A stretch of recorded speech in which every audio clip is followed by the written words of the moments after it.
l'Université de Lyon propose le DU Transformation numérique ayant pour objectif de donner les clés aux apprenants pour appréhender et encadrer la transition numérique dans les entreprises.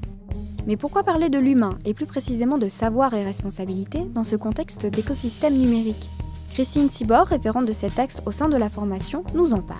Cette notion d'écosystème numérique, il faut bien comprendre que c'est à la fois des technologies du numérique et les interactions avec l'humain, que ce soit à un niveau individuel ou à un niveau collectif. Et dans cet écosystème du numérique, et dans ce cadre de l'interface homme-machine, nous avons la place de l'humain qui est fondamentale pour que précisément l'humain garde une forme de contrôle sur les capacités de plus en plus puissantes des machines. Il s'agit de valoriser les compétences humaines et ce, en remettant dans un contexte un ensemble de savoirs.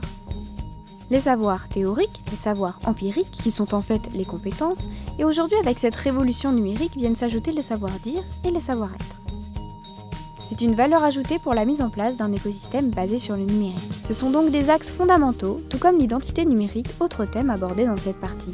Mais qu'est-ce qu'on appelle une identité 2.0 ? Au-delà d'une existence physique incarnée, nous avons également une existence virtuelle qui s'appelle l'identité 2.0, dans le sens où aujourd'hui l'acteur est vraiment responsable de justement ses savoirs et particulièrement de ses savoir-être et de ses savoir-dire. Et cette identité, tout comme ces données stratégiques, il faut savoir les protéger.